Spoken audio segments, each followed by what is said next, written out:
Mr. Chomsky, that impotence of voters, that angry impotence as you talk about, presumably you'd say that is what is responsible for the rise of Donald Trump, is it? It's pretty clear what is responsible for the rise of the support for Trump, and there's general agreement about it. If you take a simple look at economic statistics, the primary support for Trump is coming from mostly white working class, poor people who've been cast by the wayside during the neoliberal period. They've lived through a generation of stagnation or decline. Real male wages are about what they were in the 1960s. There has been, it's also been a decline in functioning democracy.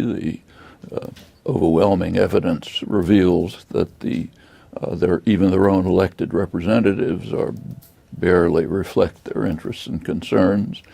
Contempt for institutions, especially Congress, has just increased, skyrocketed. It's down single digits often.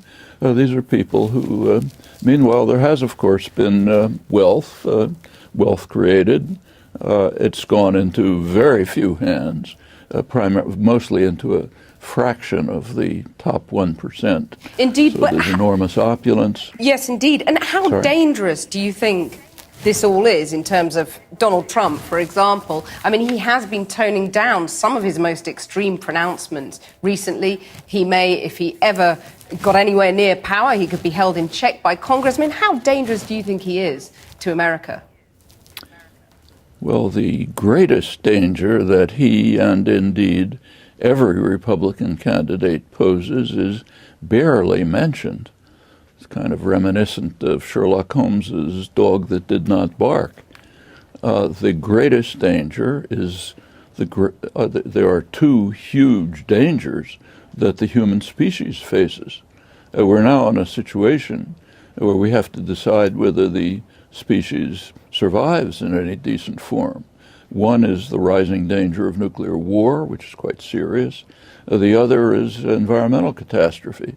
Now, on these issues, Donald Trump and the other Republican candidates are basically uniform. Do you believe that the threat of nuclear? Do you believe that Hillary Clinton, the Democratic frontrunner, would champion those issues and in a way that would satisfy you? Not in any way that would satisfy me, but at least she recognizes that climate change is going on and that we have to do something about it. Every single Republican candidate denies that it's happening, with the sole exception of Kasich, who says, sure, it's happening, but we shouldn't do anything about it. And that's having an impact. The Paris negotiations last December were aiming at a treaty. They couldn't reach it for a simple reason. The Republican Congress would not accept it. So it's a voluntary agreement, which means even the weak standards that were proposed will be barely, maybe it undermines the likelihood that even they will be met. Every Republican candidate, including Trump, wants to eliminate the Environmental Protection Agency, Richard Nixon's legacy, to cut back regulation, to race toward the precipice as quickly as possible. On militarism, every one of them wants to raise the huge military budget. Already over half of discretionary spending, leading right now, it's one factor leading to confrontations which could be extremely hazardous. And briefly, I think this, again, is not being discussed. Indeed. Well, I'd suggest one thing, perhaps that you might agree with Donald Trump on, would be about the EU. I mean, he talks about the fact that the UK may leave the EU. You've railed against European Union bureaucracy. Could you agree with him on that? No, I don't. In fact, I actually have no real strong opinion on Brexit, but my concern about it would be that it would weaken the European Union, but it would also probably leave Britain even more, don't want to use too strong a word, subordinate to U.S. power than it is today. which I don't think would be a good thing for the world or Britain. What, in a nutshell, is the answer to who rules the world now? Well, there are, as I try to discuss in the book, there is no simple answer. We usually think of states when that question is raised. And with regard to states, there's no doubt that the United States, despite its decline for many, many years, is still overwhelmingly more powerful than any state or group of states. But that's only one factor. States have internal structures, an internal distribution of power. In the United States, power is overwhelmingly and increasingly in recent years in the hands of a very narrow sector of corporate wealth, private wealth, and power. And they have counterparts elsewhere who agree with them, who interact with them largely. And that's another dimension in who rules the world. And there's also the public. The public can have, sometimes does have, enormous power. We can go back to David Hume, first major modern work on political philosophy, Foundations of the Theory of Government, pointed out that force is on the side of the governed. Those who are governed have the force if they are willing to and eager to and recognize the possibility to exercise it. Sometimes they do. That's a major force in who rules the world. But when it comes to state power, you don't buy the idea of China as the next superpower, the imminent superpower? China? I mean, China plays a very important role in the world, undoubtedly. If you take a look at, say, per capita income, it's far behind the United States and other developed states. It has enormous internal problems, demographic, ecological, resources, and so on. It's undoubtedly going to play an important, in military terms, it's not even a fraction of the United States and Western powers. So it's, yes, and economically it's significant, but bear in mind that a good deal of Chinese production is actually foreign owned. Apple, world's major corporation, happens to produce in China largely, but that's U.S. production, which happens to use Chinese facilities, labor and other facilities. So China is a growing, developing power in some domains. In fact, it's gone quite far, even in high technology industries. So, for example, in production of solar panels, China's in the lead, not just in mass production, but also in innovation and high-tech development. And all of this is significant, but is by no means a power on the scale of the United States. In fact, take a look at the confrontations between China and the United States now. There are serious confrontations. Are they in the Caribbean? Are they off the coast of California? No. They're in waters around China where China and others have territorial claims. That's a symbolic reflection of the nature of state power. Well, you're scathing about the United States. No one will be surprised to hear that. You describe it as a leading terrorist state. I'm just interested how you describe Russia. How I describe Russia? Authoritarian, brutal, harsh,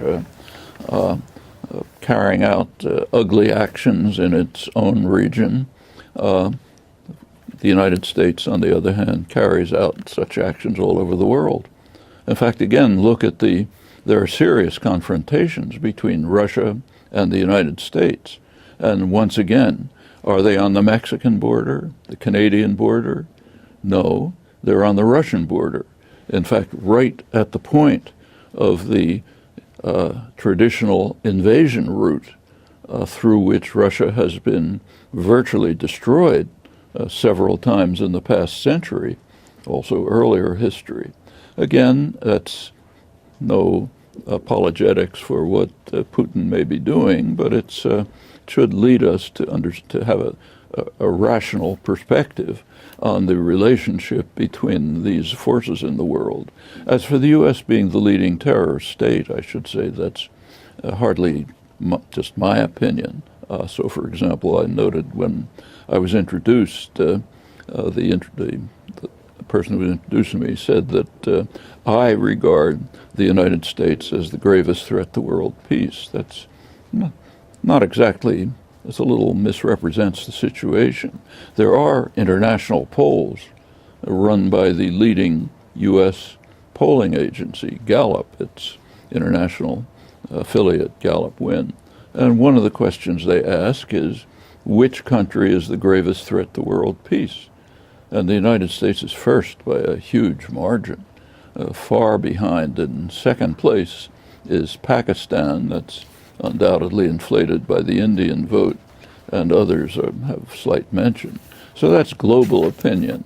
And I should mention that this was not even reported in the United States. Happened to be reported by BBC, but wasn't reported in the United States.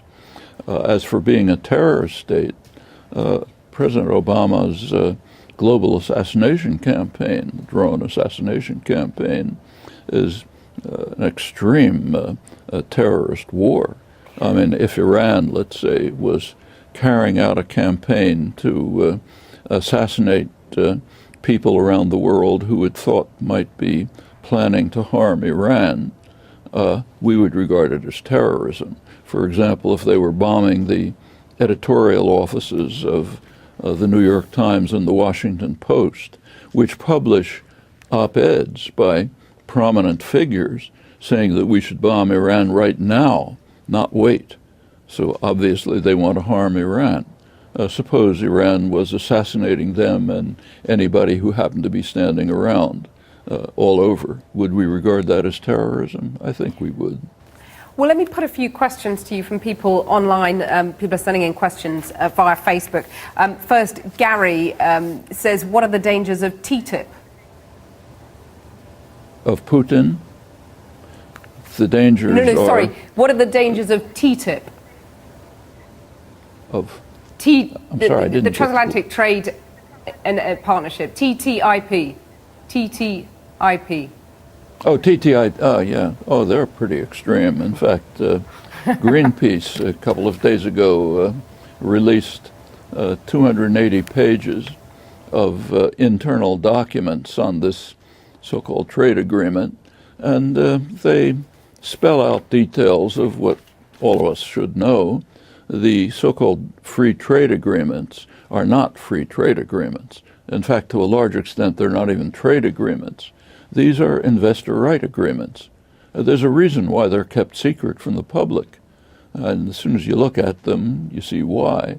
Notice I say secret from the public, not secret. They're not kept secret.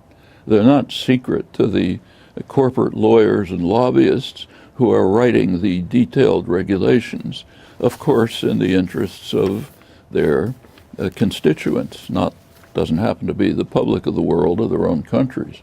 So these are highly protectionist for the benefit of private power, so-called intellectual property rights, effectively raise tariffs. They're called patents, but which have an enormous impact on economies, great, wonderful for pharmaceutical and media conglomerates and others. The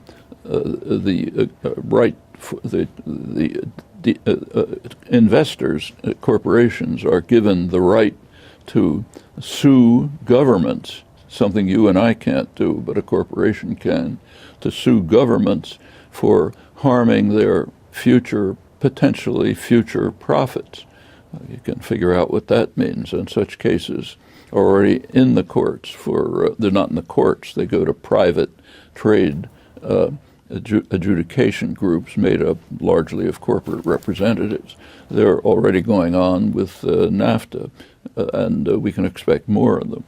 There are provisions that undermine efforts at regulation, including, incidentally, regulation of environmental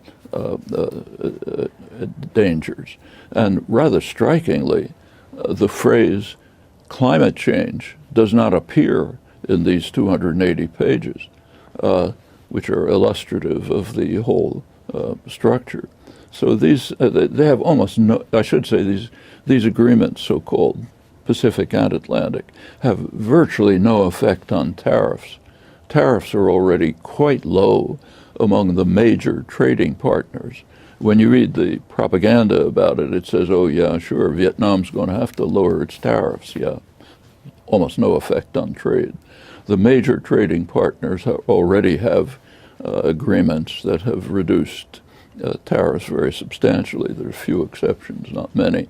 So these are we should disabuse ourselves of the illusion that these are free trade agreements, anything but, and to a large extent, not even trade agreements.